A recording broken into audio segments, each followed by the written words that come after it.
देखते हैं नोटबुक में तो आपको इतना कुछ अपीलिंग नोट्स नहीं मिल रहा होगा। हाउ टू मेक नोट्स जो टॉपर्स फॉलो करते हैं, ये तो आपने सोचा भी नहीं होगा कि अच्छा मैम ऐसा भी होता है कुछ। आपको अभी याद है वो क्वेश्चन, आपको अभी याद है वो कॉन्सेप्ट, पर हो सकता है 2-3 महीने में आप भूल जाओगे। तो क्लास 9 में आ गए, ट्यूशन में मजा आ रहा होगा, स्कूल में मजा आ रहा होगा, लेक्चर्स इतने इंटरेस्टिंग होते हैं, बट जब घर पे आते हैं और देखते हैं नोटबुक में तो आपको इतना कुछ अपीलिंग नोट्स नहीं मिल रहा होगा। बट आपको एक मैं सीक्रेट बताना चाहती हूँ इस वीडियो में, वीडियो को एंड तक देखिएगा। दिस साइड कृषि मैम, स्वागत करती हूँ आप सभी का इस चैनल पे। तो इस वीडियो को जल्दी से 1.5x पे लगा दीजिए एंड वीडियो को एंड तक देखिए, बिकॉज ये वीडियो में आपको पता लगने वाला है हाउ टू मेक नोट्स जो टॉपर्स फॉलो करते हैं। टॉपर बेटा हमेशा ना नोट्स ऐसे बनाते हैं जिससे उनका रिवीजन इतना पावरफुल हो जाए, और यही सीक्रेट टिप्स आज के इस वीडियो में मैं डिस्कस करने वाली हूँ। आपको कब बनाने चाहिए notes, that is the question. क्योंकि आपको पता नहीं होता कि नोट्स कब बनाने हैं। आपको पता है कि नोट्स बनाने हैं, पर कब? आप या तो स्कूल में बनाना शुरू कर देते हो, या तो ट्यूशन में बनाते हो, या तो आप क्लासेस कर रहे हो तब भी बनाते हो, पर तभी हमें नोट्स नहीं बनाने हैं। I am talking about a elaborative notes, not scribble वाले नोट्स। जब स्कूल में पढ़ा रहे हैं तो तभी स्क्रिबल वाले नोट्स चल जाएंगे, क्योंकि वो रनिंग नोट्स, जो आप रनिंग नोट्स कहते हो ना, कि टीचर कुछ बोल रहे हैं और वो बोल रहे हैं कि ये इंपॉर्टेंट है तो लिख दिया, तो फटाफट से लिख दिया, तभी हैंडराइटिंग हम नहीं देखते, या स्केल पेंसिल ऐसा कुछ यूज नहीं करते, फटाफट से लिख देते हैं। तो वो एक रनिंग नोट्स हो गए। Same goes with tuition, same goes with classes, क्योंकि तब हम फटाफट से पढ़ा रहे हैं और आपको नोट डाउन करनी है चीजें। So that is a different set of note. I am talking about वो नोट्स जो कि आप रिवीजन में यूज कर सको। ये तो आपने सोचा भी नहीं होगा कि अच्छा मैम ऐसा भी होता है कुछ, रिवीजन में यूज करने के अलग नोट्स होते हैं। यस, टॉपर्स हमेशा रिवीजन के लिए अलग नोट्स बनाते हैं, जिससे उनको एक सिस्टमैटिक स्टडी प्लान मिलता है। उनके एक अलग बुक बनाते हैं जिसमें उनके ना सारे नोट्स होते हैं, और वो नोट्स बनाने का तरीका आज के इस वीडियो में मैं आपको बताने वाली हूँ। सबसे पहले तो आप जब भी वन शॉट लेक्चर देख रहे हो, वो 3 घंटे का हो या 4 घंटे का हो, हमेशा आपके सामने एक नोटबुक आपको तैयार रखनी है। आप ले सकते हो 200 पेजेस का नोट, उसमें आप हर सब्जेक्ट का मिक्स कर सकते हो, या तो अगर आपको अलग अलग करना है तो 100 पेजेस की हर एक सब्जेक्ट की अलग अलग बुक बनाइए। पर वो बुक सिर्फ और सिर्फ वो पर्टिकुलर सब्जेक्ट के लिए होनी चाहिए, एंड वही नोट्स के लिए होने चाहिए। उसमें कोई भी अलग चीज हमें नहीं लिखनी है। ऐसा नहीं होना चाहिए कि स्कूल की चीजें हम उसमें लिख दिए, कभी बुक भूल गए तो हाँ चलो वो नोट्स वाले बुक में लिख देंगे, ऐसे नहीं चलेगा। वो सिर्फ और सिर्फ खाली नोट्स के लिए होना चाहिए। अब उसमें आप क्या करोगे, वन शॉट लेक्चर जब भी आप देख रहे हो, साइड बाय साइड आपको अपने नोट्स बनाने हैं। अब नोट्स बनाने के लिए आपको कुछ चीजें लगने वाली है, जैसे कि आपकी पहले तो नोटबुक हो गई, अच्छी नोटबुक हो गई।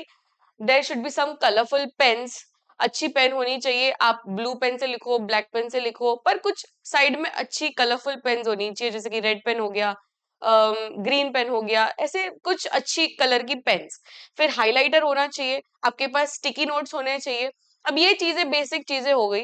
और एनसीईआरटी टेक्स्ट बुक होनी चाहिए। अभी जब भी आप एनसीईआरटी टेक्स्ट बुक देख रहे हो, पढ़ रहे हो और वन शॉट लेक्चर देख रहे हो, तभी तीनों चीजें साथ में होनी चाहिए। यहाँ पे वन शॉट लेक्चर, यहाँ पे एनसीईआरटी टेक्स्ट बुक, एंड यहाँ पे अपनी नोट्स।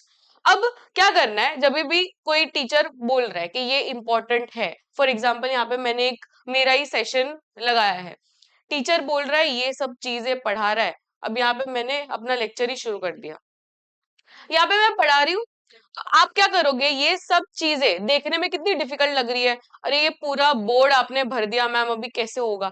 तो ये ऐसे आपको डिफिकल्ट लग रहा होगा, पर जब भी आप नोट्स बनाओगे, इसके इसी के नोट्स बनाओगे, तो आपको क्या करना है, हमेशा फ्लो चार्ट यूज करना है।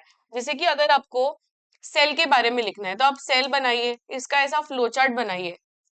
फ्लो चार्ट में आप एनिमल सेल, प्लांट सेल, ऐसे अलग अलग बाइफर्केशन में लिखिए। तो इसमें आपको थोड़ा इजी, जब देखने को इजी लगेगा तब आपको पढ़ने का मन करेगा।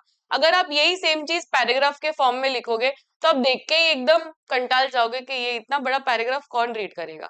इससे अच्छा आप कुछ ब्यूटिफुली इस पूरे फ्लो चार्ट में डेकोरेटिव फॉर्म में लिखिए। एनिमल सेल, तो एनिमल सेल में प्लाज्मा मेम्ब्रेन रहता है, सेल वॉल नहीं रहता है, तो ऐसे सेल वॉल एब्सेंट करके लिख दीजिए। पूरा स्टेटमेंट हमें नहीं लिखना है, शॉर्ट फॉर्म में लिख देना है। यहाँ पे क्या लिखेंगे, सेल वॉल इज प्रेजेंट। तो इस तरीके से हमें थोड़ा सा ना शॉर्ट फॉर्म में, डेकोरेटिव फॉर्म में कलरफुल फॉर्म में, ऐसा सब हमें यूज करना है। जैसे कि वैक्यूल्स है, तो इसमें वैक्यूल्स छोटे होते हैं, वैक्यूल्स टेम्पररी होते हैं, इसमें वैक्यूल्स बहुत ही बड़ा होता है। तो आप समझ रहे हो, यू गेट द पॉइंट कि फ्लो चार्ट यूज करना है हमें। स्टिकी नोट्स, अब स्टिकी नोट्स कहाँ पे यूज करने हैं? स्टिकी नोट्स कैसे होते हैं? कलरफुल होते हैं, ब्लू कलर के, ग्रीन, पिंक, सब कलर्स के होते हैं। और वो हमें टेक्स्ट बुक में यूज करना है कि जब भी वो पर्टिकुलर टॉपिक आ रहा है, जैसे कि मैंने ये वीडियो में बोला कि ये वीडियो में साइटोप्लाज्म के बारे में मैं समझा रही हूँ, तो साइटोप्लाज्म वाला टॉपिक आप अपनी टेक्स्ट बुक में खोलेंगे और टेक्स्ट बुक में वो पर्टिकुलर चीज जो आपको लग रही है इंपॉर्टेंट है, वो आप स्टिकी नोट्स में लिख दोगे। जैसे कि वो इंपॉर्टेंट फॉर्मूला हो सकता है, या कोई इंपॉर्टेंट क्वेश्चन हो सकता है, पीवाईक्यू हो सकता है जो बहुत ज्यादा रिपीट हुआ है, तो वो वाला क्वेश्चन, रादर देन सर्चिंग, क्योंकि आपको अभी याद है वो क्वेश्चन, आपको अभी याद है वो कॉन्सेप्ट, पर हो सकता है 2-3 महीने में आप भूल जाओगे कि ये क्वेश्चन था, ये इंपॉर्टेंट था। तो ये कैसे याद होगा? आप स्टिकी नोट्स में लिख दोगे, वही पर्टिकुलर पेज में चिपका दोगे एनसीईआरटी टेक्स्ट बुक का, सो दैट नेक्स्ट टाइम जब भी आप रिवीजन करने बैठ रहे हो तो आपको फिर से वो स्टिकी नोट दिखेगा, तो आपको याद आएगा, अरे वो इंपॉर्टेंट बोला था मैम ने, तो फिर से आपको वो चीजें याद आएगी। तो जो भी आपको लग रहा है कि ये मुझे याद रखनी है for your exam, you have to stick that sticky notes. फिर तीसरी चीज मैंने यहाँ पे हाइलाइटर लिखा है। हाइलाइटर भी बहुत इंपॉर्टेंट है, क्योंकि एनसीईआरटी रीड करते वक्त इतने सारे पैराग्राफ्स होंगे, इतने सारे पेजेस होंगे, 10 पेजेस, 12 पेजेस, हर एक पेज इंपॉर्टेंट तो नहीं होता, हर एक पेज में सारी लाइंस भी इंपॉर्टेंट नहीं होती है। तो हर एक पेज में जो भी इंपॉर्टेंट लाइन है उसको हमें हाइलाइटर से हाईलाइट कर देना है, सो दैट नेक्स्ट टाइम फिर से आप जब रिवीजन करने बैठोगे आपको पता है कि कौन सी लाइंस इंपॉर्टेंट है, और उसी में आप फोकस करोगे। सारी लाइंस में फोकस नहीं करोगे, जिससे आपका क्या होगा? टाइम सेव होगा। तो ये सब चीज से आप अपना टाइम सेव कर सकते हो एंड रिवीजन फास्ट कर सकते हो।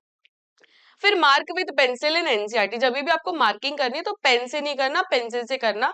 Keep it clean and tidy. Dedicated notebook होनी चाहिए, ये तो मैंने आपको बोल ही दिया already. Flow chart, mind map, short notes and long notes के जरिए आप अपने नोट्स बना सकते हो। तो दो तरीके के यहाँ पे नोट्स होते हैं, एक तो शॉर्ट नोट्स होता है, दूसरा लॉन्ग नोट्स होता है। शॉर्ट नोट्स यानी वो नोट्स जो आप फटाफट से बना रहे हो, जैसे कि मैंने यहाँ पे बोला कि माइंड मैप हो गया, तो ये एक तरीके का शॉर्ट नोट हो गया। लॉन्ग नोट्स यानी उसी का थोड़ा सा लॉन्ग वर्जन। तो शॉर्ट नोट्स कब काम आएंगे? जब आपको वीकली रिवीजन करना है, फास्ट फास्ट रिवीजन करना है, 2-3 दिन में फिर से रिवीजन करना है, तो शॉर्ट नोट्स में आप कर सकते हो। और वही पूरा चैप्टर अच्छी तरीके से पढ़ने के लिए लॉन्ग नोट्स भी हमारे पास होने चाहिए। अब बात आती है मुद्दे की बात कि ये सारे नोट्स हमें बनाने कब है? Right now. Right now is the time, क्योंकि अब आपको सिर्फ 3 महीने में अपना सिलेबस कंप्लीट कर लेना है। सिलेबस यानी आपके 9th स्टैंडर्ड, क्योंकि आप 9th स्टैंडर्ड के बच्चे हो, तो 9th स्टैंडर्ड में आपका जो भी एग्जाम का पोर्शन है, वो पर्टिकुलर उतने चैप्टर्स एटलीस्ट कर लेने हैं। पूरा टेक्स्ट बुक नहीं करना, क्योंकि 10th स्टैंडर्ड में पूरा टेक्स्ट बुक करना है। 9th स्टैंडर्ड में सिर्फ और सिर्फ जितना एग्जाम में पूछे जाने वाला है उतना हमें कर लेना है। तो वो सारे चैप्टर्स का हमें नोट्स बना लेना है, because after once your exam is declared कि ये महीने में एग्जाम होने वाला है, तब आप नोट्स नहीं बना सकते हो। तो you have to make your own notes right now. Even summer vacation is the right time, क्योंकि समर वेकेशन में आपको क्या करना है? नोट्स ही बनाने हैं, पढ़ाई ही करनी है, राइट? तो ये सब चीजों से आपको अपना टाइम मैनेज करना है, जिससे आपका रिवीजन एकदम स्मूथ हो जाए। बेटा this is the key, revision जितना स्मूथ होगा उतने ही आपके मार्क्स अच्छे आएंगे, क्योंकि टॉपर्स दूसरा कुछ नहीं करते, कोई जादू नहीं करते हैं, कोई बाबा के पास नहीं जाते हैं, वो लोग भी पढ़ाई करते हैं बट स्मार्ट स्टडी करते हैं, वो लोग हार्ड वर्क नहीं करते हैं। So these are the smart study tips, जो आप अगर फॉलो करोगे तो आप भी टॉपर बनोगे। ठीक है, सो दिस इज अ कृषि दीदी साइनिंग ऑफ। मिलते हैं नेक्स्ट वीडियो में, till then keep smiling, take care, bye everyone.